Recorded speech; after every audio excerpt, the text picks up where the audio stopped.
Hello guys and welcome to my new video, and this is a really big one. We're looking at every single healer spec in Dragonflight Alpha to beta based on my overall testing, and we're going to try to determine and rank and make a tier list of all the healer specs that provided me with the most fun. Now, fun is extremely subjective topic, so feel free to agree or disagree with anything being said here, but keep in mind that I'm not only making this ranking based on talent changes from Shadowlands to Dragonflight. I'm also looking at the general direction where Blizzard is bringing a certain class or a certain spec. For example, there might be certain emphasis on range builds or melee builds. To combine all of this, Blizzard's direction, talent changes, class changes, and I'm going to rank and make my list of healers that I feel are heading in the right direction, and certain healers that I feel Blizzard needs to have a second look or even redesign certain aspects of the class because they might not work in certain content like raids on Mythic Plus. And again, these videos take me ages to test and edit, so if you really enjoy this type of content, please like and subscribe because it allows me to create more of this healer content in the future. And again, let's go and get started with the ranking. So right now what you see is a tier list of the healers that I find most fun based on all of the combined requirements that I talked about at the start of the video. And again, keep in mind, something that's S tier I feel is almost complete, and you can almost ship the class as it is and you would have a lot of fun. And something like a D or C tier is something that requires further testing and honestly some sort of redesign, because I don't agree with the direction that Blizzard is heading. And again, this is just me, this is just one person, and this is my subjective opinion of fun in terms of healing classes. And again, we're gonna start off with the most fun class, and honestly there is no surprise here for me. You might be completely surprised, but Mistweaver Monk is a blast on Dragonflight Alpha and Beta.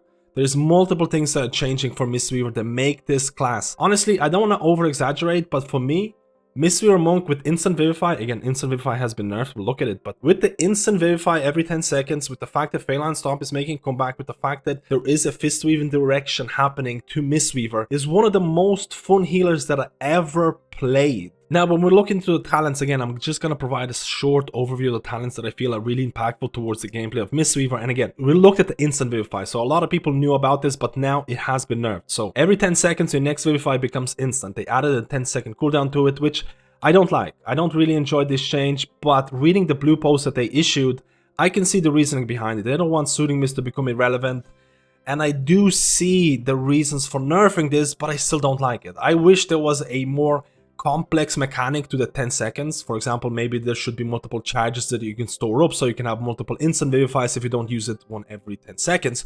Or for example, maybe the cooldown of those 10 seconds could be reduced by using your melee abilities like Rising Sun Kick, which would encourage you to go into melee and you get rewarded for going into melee. And keep in mind, even though Mistweaver is the most fun healer for me in the beta and alpha and things like that, I don't believe that the class tree or even spec tree is the most balanced or the best tree out of there, but I believe that the combination of the talent changes with class changes with the direction that Blizzard is heading, which is fist weaving, makes Mistweaver really fun. So I do think that spec tree is pretty good. I think there's a lot of choices out here. I think there is an emphasis on fist weaving, and the fact that you can see here Phalanx Stomp is coming back, and the fact that Phalanx Stomp has multiple nodes that encourage you to stay on Phalanx Stomp, and all of a sudden you get rewarded in terms of damage and healing, is only a good thing. I'm a big Phalanx Stomp enjoyer, and I felt that the Shadowlands version of Phalanx Stomp from Night Fae was a missed opportunity. And the fact that Phalanx Stomp can now proc things like Ancient Teaching the Monastery after casting Essence Font or Phalanx Stomp is insane. There's a lot of synergy here. I'm not saying this build is going to be the go-to build for everything, because I think this might be a build for Mythic Plus, and there is a possibility for a different build in raid environments where you might pick something like Rising Mist. Again,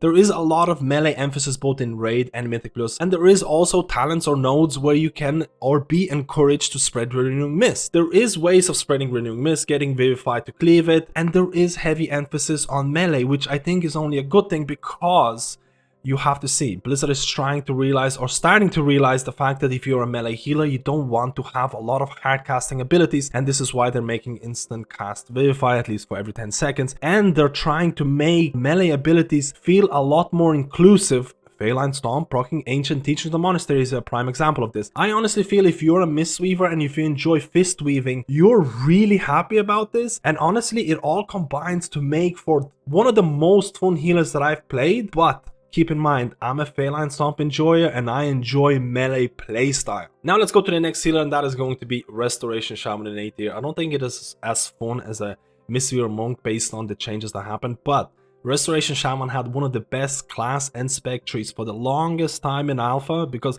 the first iteration of the tree was actually pretty amazing when you compare it to all the other healers, which needed 2 or 3 or 4 different changes to bring them back in line to what Resto Shaman had initially. I actually don't think the Shaman playstyle changed all that much, and I think the core of the rotation is still there, but I do think that the class tree for Shamans is one of the best class trees out there, because there's a lot of choices and nodes that you can pick based on a situation. Unlike many other class trees where you're pretty much going to go with one way for Raid, Mythic Plus, or most of the content out there, I feel Shaman is going to have multiple different nodes that you might go based on a situation. You have Thunderstorm, you have physical damage reduction with something like Stone Skin Totem. You have Call of Elements, which you might be using based on a raid. And again, I forgot to mention, guys, a Gust of Wind is making a comeback, and this is a ridiculously overpowered movement ability because it's 30-second cooldown. It's a ridiculously low cooldown on something that provides a decent distance or gap closer. You're no longer going to be forced to play Goblin as a Shaman, thank goodness, because Goblins are the worst. But this, don't tell Blizzard, the cooldown is far too short. So I really enjoy the class tree. Now, if you go to the spec tree itself, I think there's a lot of subtle changes. Now, keep in mind, I do think that the loss of Chain Harvest from Venti and Shadowlands is pretty sad, but it's not a deal breaker for me. For a lot of people out there, you're getting things back like Primordial Wave, which I feel the whole Riptide build with Primordial Wave might be a thing that you might be using in things like raid situations. But for Mythic Plus, you're getting things like Acid Rain. This is a very small change where all of a sudden your Healing Rain deals damage. This small change changes the way that you view Healing Rain completely in something like Mythic Plus environment. All of a sudden, Healing Rain is not only there to heal, and all of a sudden you get disappointed because people are not standing in it. But if you pick this, you just have to put it or place it in large trash packs and you're dealing a decent amount of damage. So these kind of subtle changes really create big gameplay changes, which I really want to see. The fact that you also can have things like Stormkeeper for Mythic Plus environment, depending if you need more damage, is really, really interesting. Outside of that, a lot of the stuff is somewhat similar to your gameplay in Shadowlands. They did nerf Cloudburst Totem in Alpha, but they reverted the changes back for Beta, so the fact that Cloudburst is most likely still going to be a thing, I think it's very, very needed, because Resto Shaman needs that complexity and it comes from Cloudburst Totem. So I am more than happy to see it come back, and I hope it's going to be a staple of Resto Shaman in Mythic Plus and raids. And in terms of other builds, I talked about the Riptide build. I talked about spreading your Riptides. You have your Primordial Wave. Primordial Wave can be cheesed in multiple different ways. Again, the gameplay is not changed, but the subtle changes and the fact that the class tree is so engaging in terms of choice makes Resto Shaman a really, really solid option in my opinion. Now let's go to our next healer, and I honestly wasn't completely sure where to place Restoration Druid. It could have been B tier, it could have been A tier, but I'm going to be placing it in A tier because I think Blizzard did just enough changes to make everybody happy. The people who enjoyed Shadowlands Resto Druid are going to enjoy Resto Druid in Dragonflight. The people who wanted something new, I think they're going to be relatively okay with the changes or talent changes that have been introduced. So let's go and have a look. Much like Restoration Shaman, there isn't a whole lot of changes, at least in terms of pure gameplay. There's going to be certain combinations that you could never have in Shadowlands that you will have in Dragonflight, which can be interesting because Resto Druid, in my opinion, already had a lot of good things going for it. There's a lot of emphasis on different playstyles with, you don't have your Feral Affinity, you can just pick up certain points to make your Feral form more engaging. You can go into Boomkin or Moonkin form if you put points in it. So there is a lot of freedoms in terms of trying to pick different forms. I don't think the class tree is all that engaging in terms of choices. I don't think it's comparable to something that offers Restoration Shaman. But if you go to the class tree, again, you have to look at the bottom tiers here. And honestly, the amount of combinations that you have here, the fact that Adaptive Swarm is making a comeback, the fact that you have Circle Life and Death, which might not be the most interesting, but you also have things like Convoke the Spirits, you also have Tree of Life, you also have Memory of Mother Tree, you also have Unending Growth, you also have Tier Set Bonus. A lot of the things that made Resto Druid really powerful in Shadowlands are coming back in Dragonflight, and now you can have some insane combinations. It's not super different. The only difference in this tree is the fact that you can have this Life Bloom, double Life Bloom build with Verdancy. And all of a sudden you can have this passive healing where you have light blooms out and you have your fluorescence out and you might have spring blossoms out. People in efflorescence are getting healed by a huge amount based on if you're keeping up your life blooms. And it is an extremely passive type of healing, and I'm not sure if it's going to be the way to go, but that's pretty much the only new thing that's happening outside of the fact that you're also getting this talent here, which for the Legion players out there, they know exactly what this is. This is Amator's Wisdom. And all of a sudden, if you have all of the rejuvenation extension talents, where improved rejuvenation, if you have germination, which also increases rejuvenation duration, and if you have Amator's Wisdom version, you're looking at rejuve that can last up to 26 seconds if the person is full HP, which means that pre-hotting is going to be a lot easier. So if Resto Druid is retaining all of its power or a lot of its gameplay from Shadowlands, where you might be, again, we're not sure if feral form is going to be the way to go, but if you're going or doing Mythic Plus content, applying bleeds, applying dots, applying hots, there is a lot of fun and engaging gameplay for Resto Druid that doesn't need to change. So even though talent build is not all that crazy different when you compare it to some other healers, I don't think Resto Druid needed a lot of changes because it's already a really solid healer, and I think Blizzard did just enough with the changes with the life bloom, double life bloom, and the passive healing playstyle, that a lot of people who wanted something new are going to be engaged, and the people who wanted Resto Druid to stay the same, they're also going to be relatively happy. And now let's move on to healer priests, and that includes discipline priests and holy priests. And honestly, I was going to include them somewhere in A tier, maybe B tier, but I'm going to drop them down to B tier, and that's going to include Discipline Priest and Holy Priest. I consider Discipline Priest to be a lot more fun than Holy Priest, both in Shadowlands and in Dragonflight Beta and Alpha. But the reason I'm placing them in B tier is because of the blue post that Blizzard has released a couple of days ago, and it basically details a very weird kind of rationale in my opinion, because healer priests are the only priests that don't have interrupt or silence when compared to other healers, and Blizzard's rationale is that, hey, everyone else has an interrupt in terms of healers, priests don't need to have it. And then on top of that, they're removing a lot of the utility the priests had in terms of like Shining Force, and you almost can consider priest being a relatively squishy healer and immobile healer when you compare it to other healers who are getting a bunch of mobility improvements, and all of a sudden you might be a little bit scared as a priest or a healer priest when coming to Dragonflight, especially if you're trying to push Mythic Plus content because of the loss of these abilities, which makes me relatively worried when it comes to viability of priests. So this is my stance on this. I do not like what they said in Blue Post. I don't think this is the right direction, and therefore priests are going down in my ranking. Now, let's go talk about Discipline Priest in terms of gameplay and my enjoyment. Now, I actually think Discipline has gone through a decently sized revamp, and there's a lot of things that are changing for this, and I think it's actually a really fun healer. I did, for example, place them in a lower tier because I think there's a lot of things that could be improved in terms of the class tree and give them extra utility. They do have PI, which again,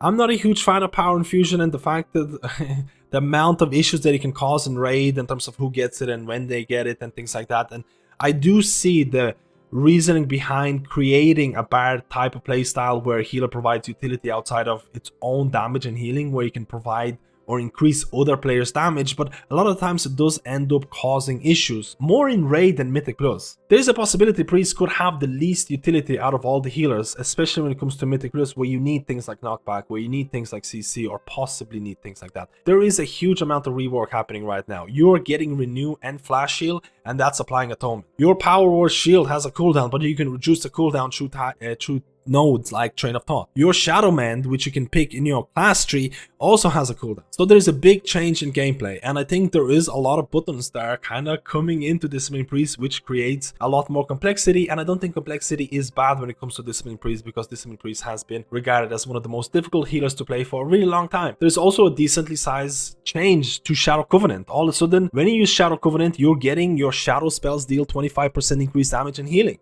Your holy spells are not getting any penalty right now. Shadow Man has no cooldown, and Halo and Divine Star are converted to shadow spells. So Shadow Covenant is becoming more of a cooldown, or a healing cooldown, or a DPS cooldown with no real penalties, which is really, really cool. On top of that, Spirit Shell is being deleted, which I know is going to ruffle some feathers in the comment section. Some people really hate Spirit Shell because it leads to a degenerate kind of healer balance where absorbs become really powerful, or if the absorbs are not kept in check, it becomes really unfun for all the other healers. But certain discipline priests also like spirit shell. Let me know in the comments if you're a spirit shell enjoyer. There is a sizable changes that are happening to discipline priests. Light's Wrath is making comeback, is really interesting. I actually kind of enjoy the changes. I enjoy where discipline priest is heading. I don't know if I truly believe the addition of Renew and Flash Shield to Atonement arsenal was really and truly needed, but I like the Shadow Covenant changes. I like how they're trying to put more emphasis into Power Word Shield in terms of making it feel more meaningful. So overall, I think it's an interesting direction, but I don't enjoy the loss of utility that's happening to priests. Now let's go to Holy Priest, and I think the direction that Blizzard is heading in Dragonflight Alpha and Beta is a sizable improvement to the abomination that it was in Shadowlands. Again, I'm being over dramatic about the flash concentration that it was in Shadowlands. I am maining a Holy Priest in Season 4 right now, and I don't think flash concentration, how do I say it? I don't think flash concentration is the worst thing ever, but I think it is a sizable chore that needed to go away, and it is going away. If you look at the class tree right now, again, there isn't a huge amount of excitement here for a Holy Priest because there is a, like for example, the right size or the right side of the tree, there's a lot of emphasis on dealing damage, which doesn't have as big of an impact for Holy Priest that it has for Discipline Priest. But the left side feels a little bit more manageable for something like a Holy Priest. Now, once I go to the spec tree, I think there is multiple builds that are available here. I think there is decent emphasis on something like Renew, possibly in raid environments where you have Renewed Faith, where the fact that your Prayer of Healing could apply Renew on people, and then you have more Renew talents. So all of a sudden, Renew might be used for more than just something to press while you're moving. On top of that, there's a decent emphasis on Prayer of Healing, which again, I would want Prayer of Healing or AoE healing abilities to be strong enough to be used in AoE environments. That sounds crazy, but I think that makes sense. But you still have this single target build with Flash Heal and Heal, and Flash Concentration is making a comeback in the form of Lightweaver. Now, if you read this talent, it's very different from what Flash Concentration is in Shadowlands. This basically says every time you use Flash Heal, your heal is going to be more powerful. You don't have to stack it up to 5 times and maintain those stacks every time, which creates a huge chore type of gameplay. You just have to press Flash Heal once in a while, and then your heal is going to be stronger. In a matter of fact, this is the gameplay of Holy Priest. Every time you press a certain ability, there is a chance or you will make your next different ability more powerful. You can see multiple talent builds here with Surge of Light, with Pontifex, with your Lightweaver. That's the whole gameplay of Holy Priest. You press one ability, you make the next ability stronger. It's very kind of procky type of playstyle. It's very simplistic, and I mean that in the best possible way. There is no huge gameplay changes or gameplay complexities that you might have with certain other healers, and I think it's a good thing. I think this is a quintessential beginner's healer, and with time you can master it and become really good Holy Priest. And I don't think that's a bad thing, especially when you consider that there are certain talents here which will improve your damage, and your damage only, especially with heavy emphasis on things like Holy Fire. This is a very much needed kind of nodes to create more complexity to this class, and I think if you're trying to weave in your damage and healing, you're going to have a really fun time. But for me, Holy Priest is lacking that something to make it really engaging. But I know for a fact a lot of people are going to enjoy Holy Priest, and I think the direction that Holy Priest is heading in Dragonflight is a lot more appealing than it was in Shadowlands, where you were almost kind of prevented from using your full toolkit because Flash Concentration was so strong, while in Dragonflight you probably will have more options in terms of what you want to use both in Mythic Plus and raid environments. Now let's move on to the last couple of healers, and these are going to be somewhat controversial. I'm going to explain my reasoning. Feel free to agree or disagree, but I'm going to be placing Holy Paladin in C tier. Now, the talent improvements, there has been some talent improvements over the last couple of weeks because the first iteration of the talent tree for Holy Paladins was relatively weak, but I fully disagree with the class design choices that were portrayed in the blue post a couple of weeks ago, and I don't feel that the need to make ranged Holy Paladin and melee Holy Paladin both viable is going to happen. Blizzard is trying to please all camps here. They're trying to cater to all audiences because there's a lot of people who enjoy the ranged Paladin, and there's a lot of people who want ranged Paladin to come back, and there's a lot of people who want Paladin to be melee. And they're trying to create nodes and talent builds which can cater for both audiences, which sounds really reasonable on paper. But when is the last time when melee healer, which had multiple builds in terms of melee and range, had the exact or perfect balance where both of those builds would be used in most of the content? It has never happened. There's always a build that's stronger, and therefore, for example, if Holy Paladin is going to have a stronger melee build, all of the range nodes will be dead or feel useless. You have wasted developers' time in terms of trying to balance these builds when you could have just focused on one build and made that perfect. And in my opinion, Holy Paladin should be a melee healer. There is absolutely nothing wrong for 2 specs out of 7 healing specs that should be regarded as melee. Mistweaver and Holy Paladin should be melee healers. I think Blizzard should take a really strong stance on this, and all of a sudden they could focus the development time in trying to make the best melee healers that there are and scrap all of this range build type of thing, because it's just taking, how do I say, there is a reason why Holy Paladin and Mistweaver Monk are regarded as melee. They only get selected by melee abilities. They don't get ranged abilities. So therefore, this classification alone should be enough to tell you that these should be melee healers and they should go to melee and use their abilities or DPS abilities to improve their healing. And this might be a controversial opinion, but the recent talent changes, there is a lot of hard casting abilities. All of a sudden you have things like where Holy Light is going to splash heal with Resplendent Light.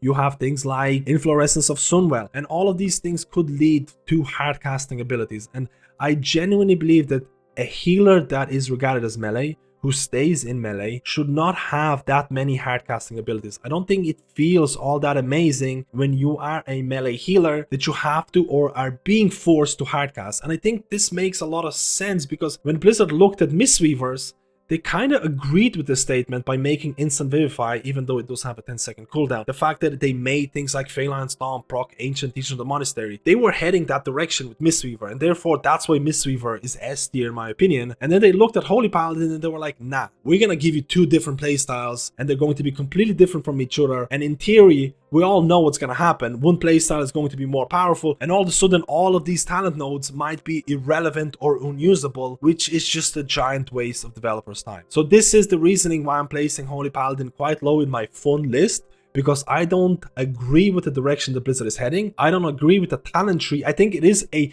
improvement from the previous talent tree. I don't like Infusion of Light by itself. I don't think Infusion of Light works for Holy Paladin, or at least a modern Holy Paladin. The only thing that I kind of like is consuming Infusion of Light reduces the cooldown of Holy Shot. But I think Infusion of Light should do something different that encourage you to hardcast. So that is my opinions. Feel free to disagree or agree with this. I just think Blizzard should make or take a hard stance. 2 healing specs that are melee out of 7 in World of Warcraft is not a bad compromise to have. At the end of the day, if you're trying to play a DPS, you can make a choice of playing a ranged or melee. There should be a same thing that applies to healing as well, and that is my honest opinion. And now let's go to the most controversial part of the video, and that is going to be Evoker. This is a new class that was introduced in Dragonflight, and I was thinking about placing it in A tier. I was thinking about placing it somewhere pretty high, but it does have one big issue, and I made a video about this with possible solutions with my overview, because one big issue is big enough to bring it somewhere in C tier, possibly D tier.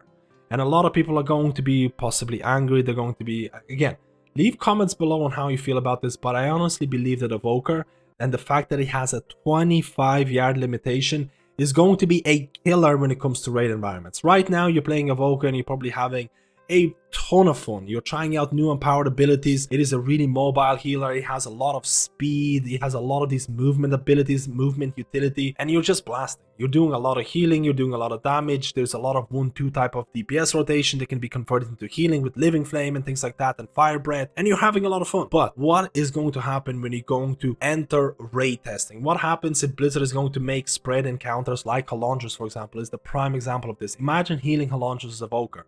You have a 25-yard to majority of your healing, and you can't heal Halondrus as an Evoker or Preservation Evoker, but you're going to be placing yourself in these one-shot mechanics, or possibly placing yourself in danger, and all of a sudden you're trying double as hard as something like a Restoration Druid in the back, healing everyone, and what are you getting out of it? What is the purpose of playing Evoker in those situations? You're going to be limiting yourself. You're going to be trying so much harder. Unless Evoker is going to be doing like 20% more healing than everyone else, there is just no point of bringing Evoker in these kind of situations, because you're just going to be constantly at a disadvantage. Again, there's a lot of fun aspects to the class tree and the spec tree. I talked about the 1-2 combination with things like Fire Breath and Living Flame, especially when you have things like Leaping Flames. There's a lot of emphasis on this, damage and healing. The spec tree itself, there is a really kind of clear design choices in terms of, hey, you have an ability, Emerald Blossoms, which is kind of like an Efflorescence, Wild Mushroom type of combination, and you can make that stronger with multiple nodes, and that is possibly going to be a raiding build.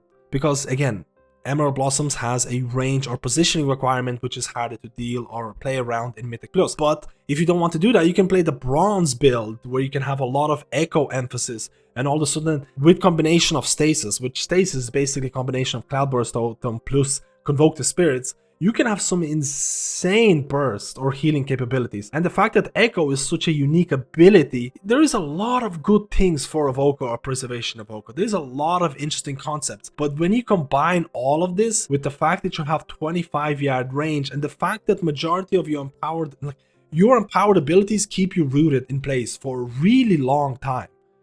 So all of a sudden, even though you are a mobile healer because you have things like double hover charges, things like rescue, which is really important for your single target healing, which spreads to your echo healing as well. You have these mobility abilities, but your empowered abilities by default keep you rooted. The fact that a lot of your abilities have 25-yard range healing creates a almost toxic environment, which makes this class from being really fun to being really or possibly unplayable in raid environment. And the reason why people are not talking about this because we're testing heroic content. We're testing heroic 5-man content. There's not a lot of things that can go wrong in this content. When you start testing raiding, you will see how people are going to respond to this range limitation. Unless Blizzard is going to look into Evoker or Preservation or Evoker and either remove the range requirement or add talents or nodes that are going to improve or increase your range, maybe something like Rule of Law from Holy Paladins. If they're not going to do something like that, I genuinely believe Evoker or Preservation Evoker is going to be unplayable in spread.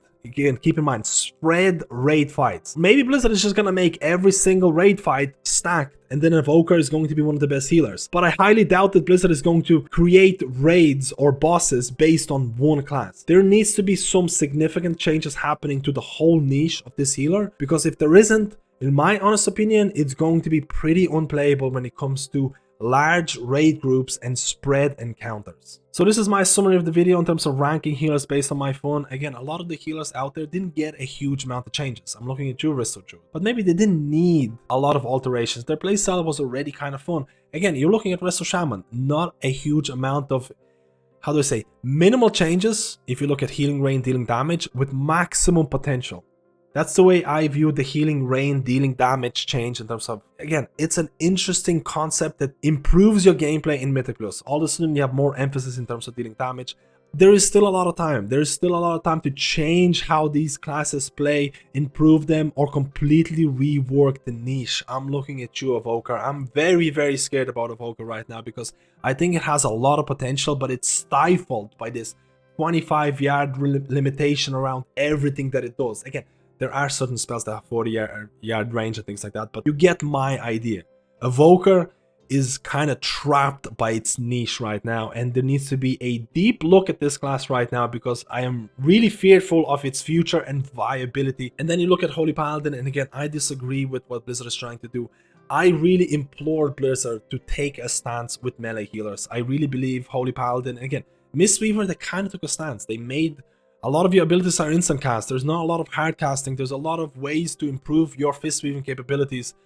Keep improving Mistweaver and fist weaving, and people are going to really gravitate towards these changes. Instead of trying to make multiple builds happen to Holy Paladin, you're trying to please everyone and you're going to please nobody with these kind of rationale or design philosophies, because there is nothing wrong with having two specs being purely melee.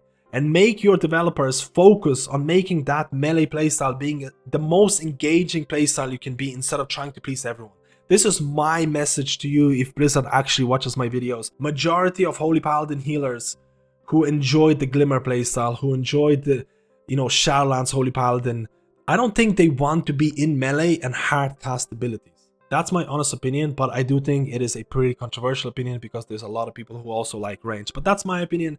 I am scared about Holy Priest and Discipline Priest in terms of the utility changes they're making the last day or so. I don't like the blue post. I'm scared about the fact that Priest could become one of the least, a healer that brings the least utility outside of PI or Power Infusion. I don't want Priest to pay the price because they have Power Infusion, because I don't think Power Infusion is all that engaging. And honestly, I commend Blizzard on Mistweaver. I think it's the most fun iteration of Mistweaver that I've played so far. I think the fact that there is so many synergies between fist weaving is insane. And I'm really happy where Mistweaver is standing right now. I'm happy where Resto Shaman is. I think there's multiple builds. I'm relatively happy where Resto Druid is. I'm unhappy about the utility for priests. And I think these two classes need a deep look in the class design and philosophy to make it engaging, at least for me. And if you agree with this, leave comments below. Again, if you like these type of videos, like and subscribe. It is an insanely long video, but I wanted to talk and cover every single healer. I wanted you to see where I'm coming from, because a ranking without reasoning is useless. I hope you agree or possibly disagree with this reasoning. Leave comments below. Again, I'll see you in my next video.